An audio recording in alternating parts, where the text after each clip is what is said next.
Welcome, this is Christian Osborne and I will be conducting this demo today. The topic of today will be on Microsoft Dynamics NAV in relation to assembly management as an introduction. Just moving to the next slide.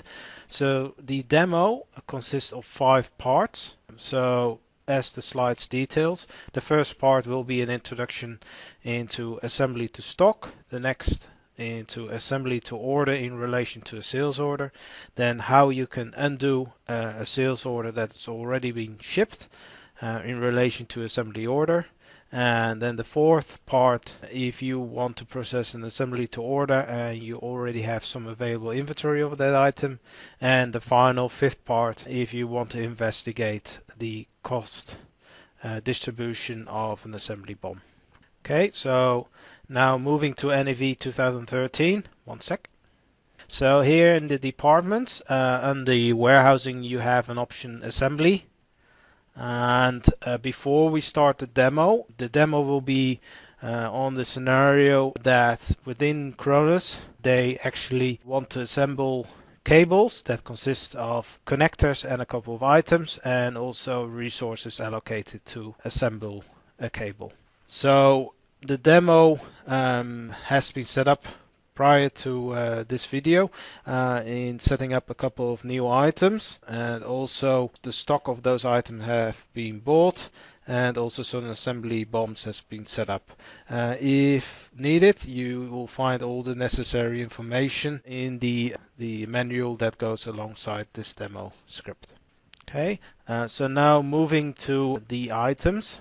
So here on the item list, you find the items starting with the C here, which are the items that I initially set up to execute this demo. So at the top you'll find here the cable, which is the assembled top level item. So if we open that, we look at the replenishment area. Here within the replenishment system, next to purchasing and production, we also now have assembly. Then on the right side, under production, we have assembly as an area, and there you can specify the assembly policy. So at the moment this item is set as assembly to order, but the other option is assembly to stock. Now if you want to set up the assembly BOM, you do that on the ribbon, going to the navigate tab, and then here within assembly and production area, if we click on here, you find the assembly BOM. So the assembly BOM of this cable consists of 2 items, a connector and a cable flex, and to build this assembled item we need half an hour of Linda's time. Okay, so if we then move to the structure, another area that I wanted to highlight, and we expand all, here you then can find a more detailed overview, including the sub-assemblies and what kind of components are needed to build the sub-assembly. So you can see here that the cable consists of a connector. The connector then consists of 3 components, and to build the connector it takes 2 hours of Linda's time. After the connector has been assembled, it then takes another additional half an hour plus the cable to build the final item that can be sold as assembly to order. Okay, so I'm just going to close this, and then we move onwards to an assembly order. So if we go back to the assembly menu here, and we open the assembly orders, there's none at the moment, so if we create a new one,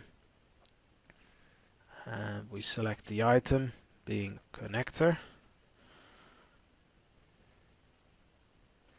and we want a quantity of 20 initially.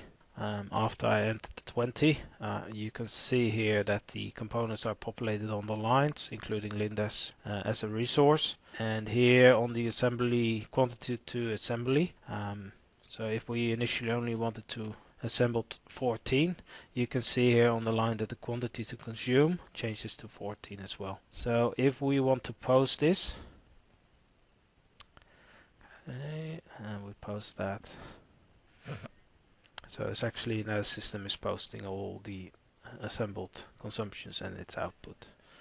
So if we then navigate and see what actually been posted by the system, and we can see here the posted assembly orders, and here you can then find the posted item ledger entries. So you find here the assembly output and its consumptions. and also capacity ledger entries for index time. Okay, so you can see the 28 hours and against the cost of $10 a piece. Okay, so this concludes the first part of the demo. So now moving to the second part in relation to assembly to order. Okay, before doing that, we just need to finish the remaining 6, so I'm just going to post that as well. Okay, so we have enough connectors in stock to execute the next part of the demo. Okay, so I'm going to move back to my assembly area, and next up is sales orders. So because we want to assembly to order, so I create a new sales order for customer 10,000.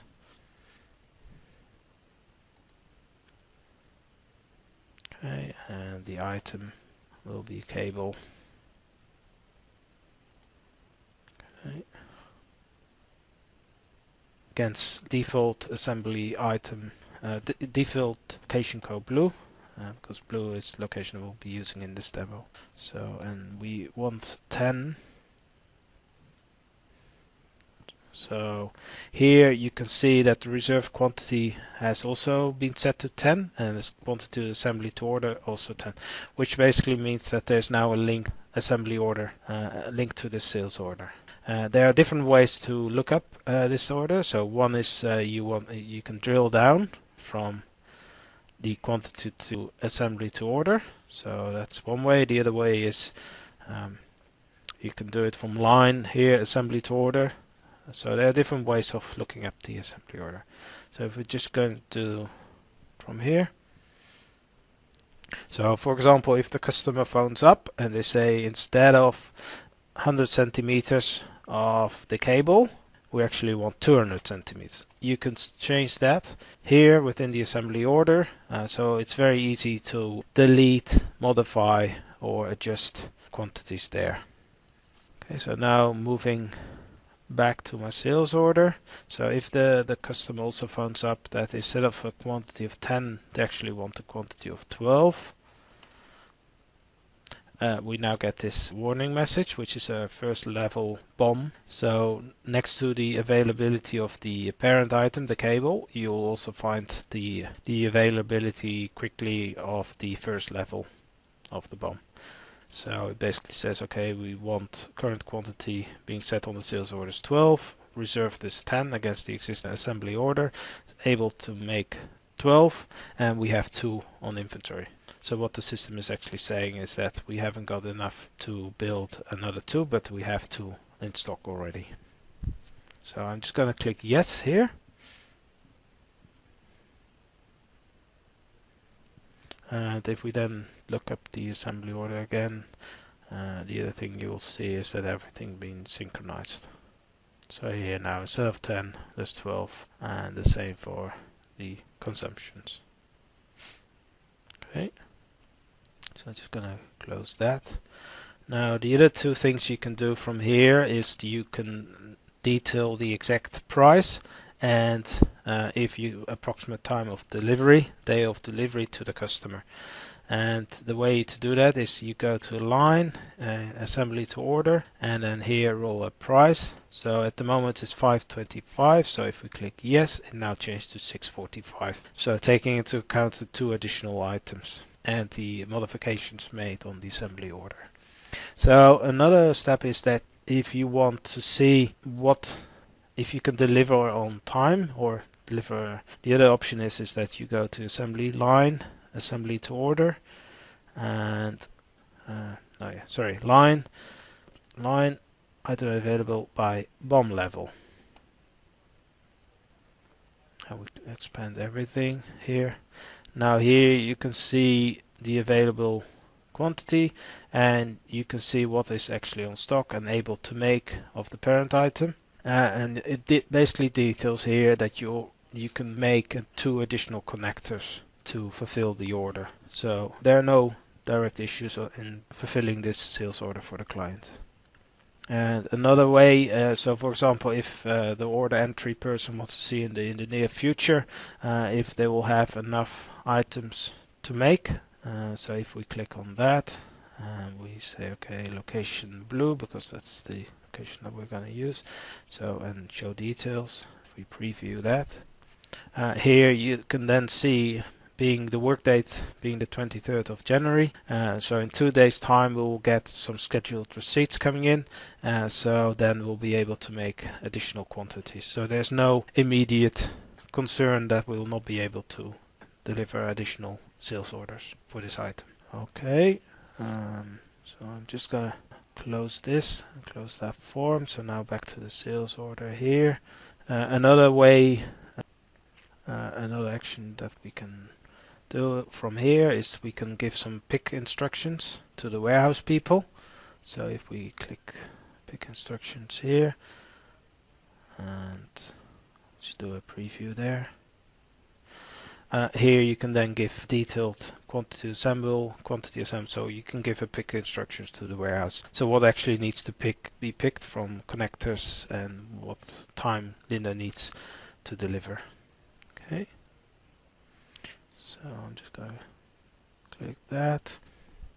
And oh, sorry, I'm just gonna. Oh, just by mistake I'm just gonna open the sales order again. So here's my sales order. My mistake. So back to the sales order. If we now say, okay, of those 12, we want to ship 10. We change that to 10. And if we now post this as shipped,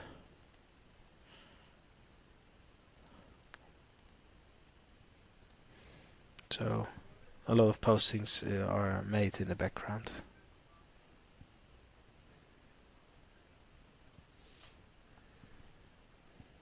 Okay, so the next step, the third part of this demo, will be how you can undo. So if the customer phones up and they say, by mistake, we actually need less cable than we ordered, you can easily undo. So you can find out with the warehouse that actually hasn't left our location yet. So we can go to navigate, and we look up the shipments, posted shipments, and we view those. And just like a normal sales order for a normal item, you have here the option undo shipment, and it actually, when we execute that, it also reverses out the assembly output and its consumptions, and you'll see that by synchronizing in the background. Okay, so that is done, completed. Now if we go back to our assembly order, show document, and you can see here that the remaining quantity is put back as 12, and we now can make the adjustments as by customer requirement. So one being from 200 centimeters goes to 150, and Linda will spend 1.8 instead of 0.5. Okay. And now, of course, the next step after making these adjustments is that we want to give the customer an accurate new price. So we go to line, order, and order price. Sorry, of course, we first need to release the order, otherwise we cannot make these changes. And that's changed the unit price from 645 to 612. So that way you can on the fly also give a more new unit price to the customer. Okay.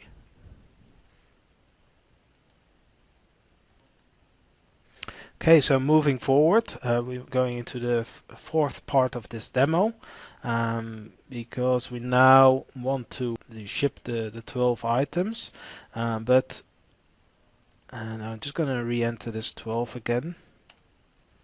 We get the same able to assemble form, and here you can see that we already actually have 2 on inventory. So I will be demoing next how you can execute that those 2 are taken from stock instead of 2 additional items being assembled. Okay, so we click yes, and the way to do that is by changing this quantity to assemble to order field from 12 to 10.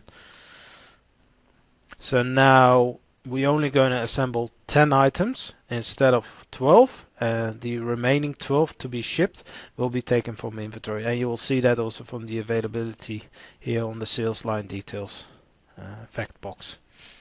Okay, and if we another way to see what actually been happening is by going here to the pick instructions. We preview the pick instruction. Here you can actually see that, yeah, you need to take 2 from inventory. Quantity to assemble is 10, but actually shipping 12, so take 2 from inventory. Okay, so final step is that we're gonna ship and invoice this order completely. So we go to the post area here and we say ship and invoice. So this will also post the output and consumption in the background, so synchronize everything.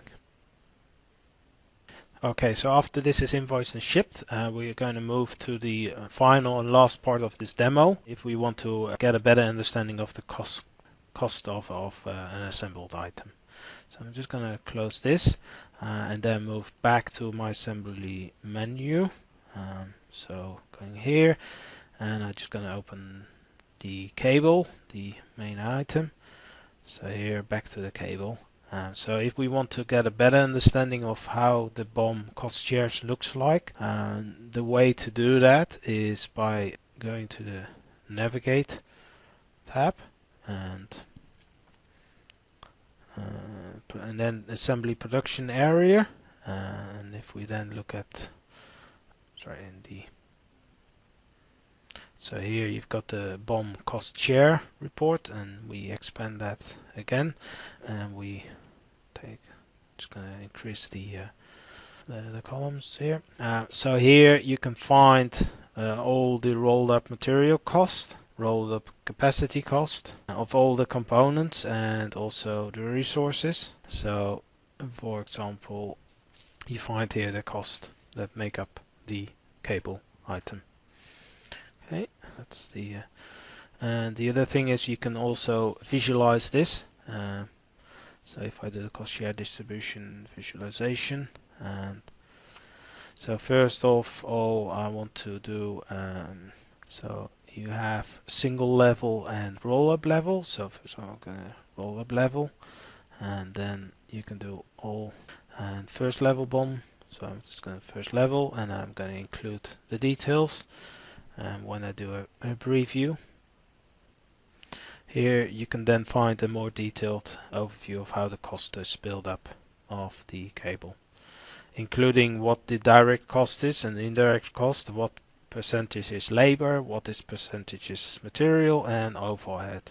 So you then can get a more detailed view of why is a certain assembled item costing that much. So you can investigate and take action. So for example, instead of assembling yourself, you could buy it in, depending on your business. Okay, I'm just going to close this and just do it from, so just share rolled up again, but do it from BOM least, and we do it again including details, and this time you can get a different way because all the components are included in the graph. So this way you can then investigate and take action why an assembled item is costing a certain amount. You can then take action of why is a certain, for example, the overhead too high, or etc. So this concludes the demo of assembly as an introduction on the upcoming release of NAV 2013, and I want to thank you for having taken part in this demo. Thank you.